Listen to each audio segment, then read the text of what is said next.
A little different this time.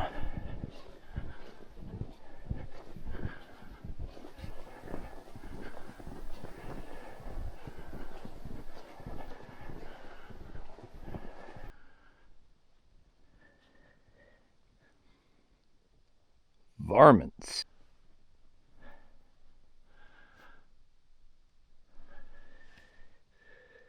Let's go! That's backwards. There you go. Is that a stick? Sure is.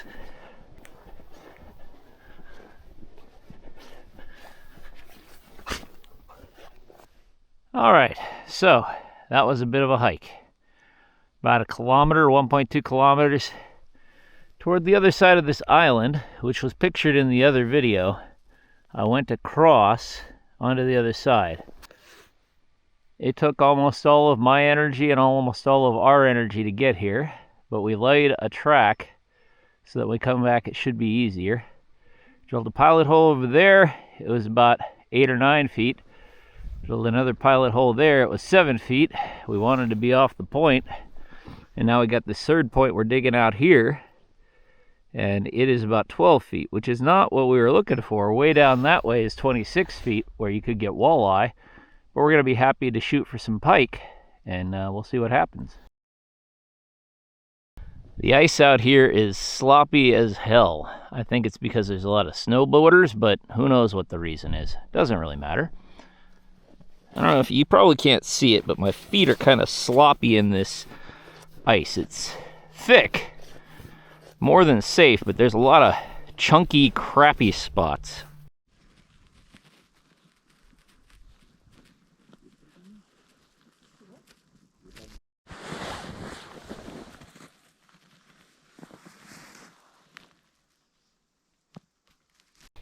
Right, so thought I would go for a walk. Snow's pretty deep today. Slushy and terrible. It has been a rough week. I had a novel come out yesterday, which was January 17th. It was called Deeper in Debt. The third Hal Taylor book. Got this character named Hal Taylor. He's a trailer park detective. And he follows his heart. And he curses a lot, as do most of the characters in the book. So it's a hard sell for some people, because, you know, naughty words. Wow, that's steep. I'm going to head out this way more. But the people who read it and give it a chance, they seem to really like it. I've been writing Hal since 2006. I wrote the first 4 books, and then I scrapped them all. Because I had an agent at the time, and the agent was like too quirky for me. And I made a mistake. I said, all right, I'll try writing novels that people would like. And I chased it, thinking, you know, I could make enough money to support my family. Could get the adoration of others. And sure enough, there was this book. I wrote 14, 15, 16 drafts of it. Wilder. Although, that's the older draft, because when I turned in that book that had 14 drafts, the agent was like, yes, this is exactly what we want. And then he submitted it, and it didn't go anywhere. So he's like, rewrite it again, but get rid of that pesky family that he has. And so I did, and I chased that. I chased it. And it didn't go anywhere. It was, in fact, terrible, because it didn't have my heart in it. Like, this walk would be utterly terrible if I wasn't having the time of my life. I just want to see what's around this corner. That's kind of what writing a good book's about. So look at that. That's kind of nice. That's the 2 kilometer mark out there by that island. And that's where everybody says that the fish were. But I walked a good 1.2 kilometers to get to where the tent is now. And that was pretty tiring with all the gear. And we're next to an island, so that probably would have worked just fine if there were any fish around, which of course there aren't. But that's not why we're here to catch fish. I've been skunked 4 times and maybe 5 times on all these trips. It doesn't matter. We're not here for that. We're here to get out and do something. Other than sit there and dwell on the books, I guess. But just look at that.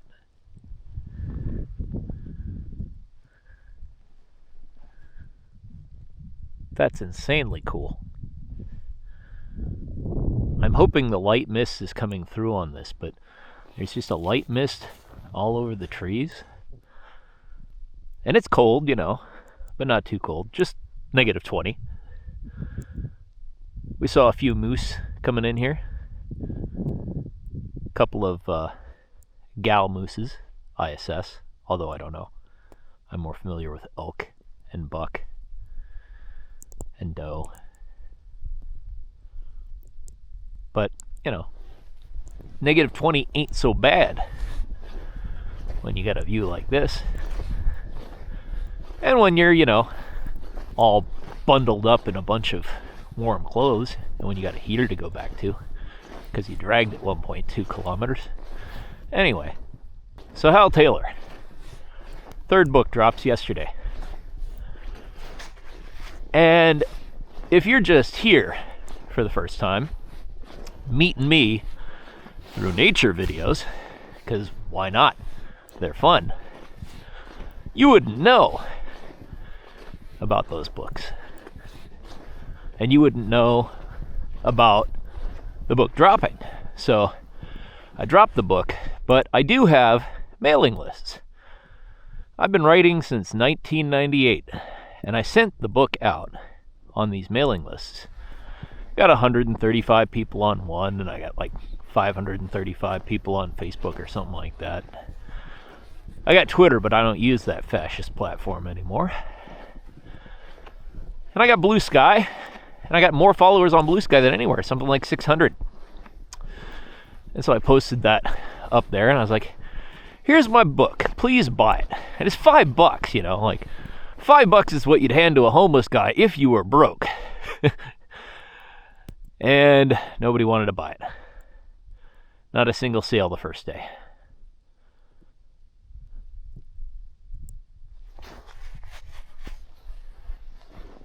Which is okay. I mean, like, I'm not writing it for the sales. It's just a bummer, because you think, like, people will give it a shot, right? So, the book goes out. It's not making any waves, whatever. I'm in the middle of writing the 4th. This is the 8th Hal book I've written. And, you know, I'm not writing it for anybody else. But still, it's frustrating to do anything for 28 years and not have people kind of come along. And this is not an oh poor me. That's not why I'm talking about this. It's more an oh poor us, right? Because I don't care if I ever make money. I long ago resolved I was just going to write and make beautiful things for the sake of writing and making beautiful things. I'm going to do beautiful things. I'm going to live a life where, ideally, I just kind of go and turn to dust at the end of it from exhaustion. And then, you know, you could sweep it up into a cup and, I don't know, snort it. Whatever you want. I don't care. So anyway, oh my God, I just dropped in. Oh, good deal. That's no good. That's some sloppy ice. Gonna back away slowly. Gonna back away slowly. Maybe we won't go to that island. Maybe we'll go to that island. Maybe we'll walk around this island. Yeah, sounds good. Follow those footsteps this way. Anyway, where was I before I almost died? Oh, look at that.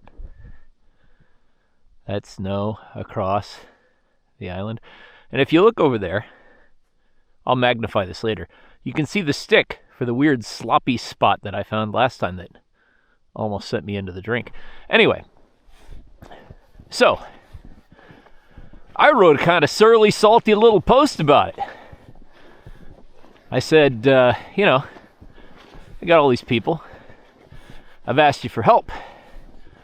And many, many times over the years, it's been refused, you know? Like, one of the things that you have to do, as shallow and stupid as it is if you put out books, is you have to ask people for reviews, and people have to review it, because Amazon, which has essentially a monopoly on books presently, demands that you have a bunch of reviews before they treat you with legitimacy. They won't put you in search engines, they screw around with your stuff.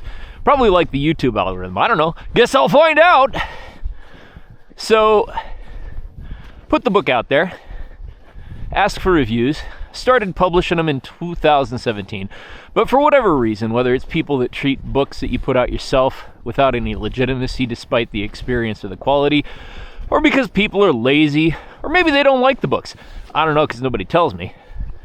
It takes, I don't know, all this time, what's 2017 to now? 9 years? Let's say 8 years and be generous, to get to 100 reviews. And you need like 50 reviews on a book for it to start gaining any steam. And the first Hal book, the one that people like the most, is at 36 reviews, right? So that took some cash, because strangely, the only thing that'll get people to buy a book is if you make it so ungodly cheap that they can't say no. A buck. And it's usually data hoarders. People don't read it, but maybe 1 in 100 will read it and review it. Ooh, more slop. I guess we're gonna die. Oh well. So, it took all these book lists, which cost money, to get those reviews. And that cost about $10,000. So I wrote this post where I explained I've been working for free for 28 years. And I asked the people on the list to imagine working for 1 week for free. 40 to 60 hour weeks. Giving it your all because it's a thing you believe in. Oops, almost fell over. And then I asked them how they might feel after 1 week of working for nothing. And they said, nothing, because they don't respond. Anyway, so then I said, imagine 1,400 weeks. And it's been more than that, but 1,400 is the rough round number, and I like a round number. And imagine for all that time, people's apathy was so great that they would only buy your book when it was $1. And now if I take the book, which usually costs $5, and I make it $1, people buy it, which gives me 35 cents. So in order to make back the cost of just the cover, which I often get cheap because I know a graphic designer and we trade with barter economy stuff for like when he needs things and I need things, we trade it off. It's usually $300 to $500 to get a cover, which is insanely cheap. Usually they're between $1,000 and $3,000 for a quality cover. But we're friends. It's the friends rate. And even with the friends rate, I would have to sell, oh God, 1,000 books. And I spent $10,000 with ads to sell 1,200 books to get those 100 reviews. And so I wrote about this. And I said to these folks who were ostensibly my supporters that this is not support. This is the idea of support. And this is going somewhere, so bear with me. I know this is a long, preachy video, but I haven't gotten any fish caught, and it's a beautiful day. And I just wanted to walk and talk a little bit, so if you don't like it, tough. So, I wrote a surly post about it, and I was like, this is the last time I'm posting like this. I'm not going to ask for help anymore because it brings more harm than help. And that's true. It does have a negative effect to say, please help me, and then have crickets. Or say, please look at this thing that I've done, and get crickets. People almost never pay attention unless it edifies them. That's why these YouTube videos, I think, are doing very well, because people can look at something like this and it makes them happy. It makes me happy. How could it not? Right? But then comes the part where you go, well, I walked my ass out here. I did all this hard work. Can you put a nickel in the jar? And people are like, a nickel? A nickel? They'll pay $5 for a coffee. But $5 for a book that someone worked on for the better part of a year? 80,000 words rewritten 4 to 5 times? Even if it's good, they don't give a shit, right? And I've long gotten over this, but I wrote an essay shaming them, right? An essay that they wouldn't like. And I had a friend, and the friend, he says, people are not going to like this. And I go, yeah, of course they're not. But that's not why I wrote it, because I'm done writing to these folks. There are 3 types of essays one can write, generally. Ones that inform, ones that entertain, and ones that persuade. These are arguably entertainment video essays. This one might be a little persuasive, or it might be informative, but usually they're entertainment. That's YouTube for you. And I said, this is not a persuasive essay. This is an informative essay. This is taking folks who are apathetic and saying, your apathy has a cost, a human cost, because it means that I withdraw further from people, I write fewer things for people, and I stop trying to share the things that I do with people. Oh, God! Ah! That's the sky! Well, what was that? I went in the drink. Step back, son! All right, my son is with me, and we both just fell in the water. Well, that's no good. Yeah, go back the way we came. Wait for me here. Hang on. Well, that'll distract you. Stop running. So, a brief pause there. I went into the ice with both feet this time. Both my feet are numb up to the ankle, and I'm soaked. But anyway, oh well. So, wow, that hurts. That's all right. I got a heater in the tent. I'll warm up. Anyway, to the point. It was an informative essay to tell people about what they were doing because their apathy has a cost. And that was not about me or my needs. That was about the way that the entire world has kind of shifted to people looking at just what's in front of their face. A friend put it that way to me, and I was like, yeah, that's exactly what it is. People are just looking at what's in front of their face. And my toes are numb. And so this is not just about books. This is not about my books or my ego, because I have very little ego left after 20 years of failure. And I'm proud of my 20 years of failure because they have taught me to just do things for the sheer love of them, right? You still ask for help. Of course, anyone would like to be successful, so you try for that. But I really don't care so much. What I care is that we have an apathetic world where the next person is going to suffer. The next person who could be an artist might give up. And that breaks me up. It fucks me up. I don't like it. But it's not even about art, though art is incredibly important. Art is the way that we didactically construct our narratives about the world. Art is the way we understand the context of the places we're in, like our present grapples with fascism and the larger world, heading toward a more apathetic and selfish bent, despite all of our resources and all of our abilities, despite all of our intellectual capacities. And if we don't support the smallest artist, well, we're not going to support the people truly in need, right? And the people truly in need are definitely getting hosed in quite a lot of respects. This is like a rock right now. I guess this went in the water too. Hear that crunch? It's kind of nice. These are not ASMR videos, I promise. So, to the point. My friend, well-meaningly, chastised me. He's like, you know, people are not going to get your message. People are not going to listen to this. They're just going to tune out the minute you start shaming them. And I'm like, yeah, and that is entirely their issue. That is not my problem or fault. The problem would come if I were shaming them aggressively to no purpose, or for something that is false. When you say, for instance, unlawfully detaining people is wrong, and those of you who are for it need to sit up and think about your behavior, because it is fascist. That will not be listened to by a fascist. But that doesn't matter.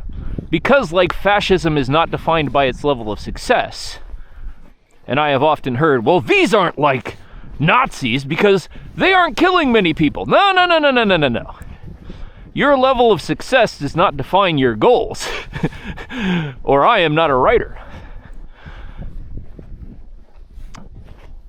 The thing is, people... My thinking is slowing down because my feet are numb. I was driving towards something. Oh yeah, the level of success, right?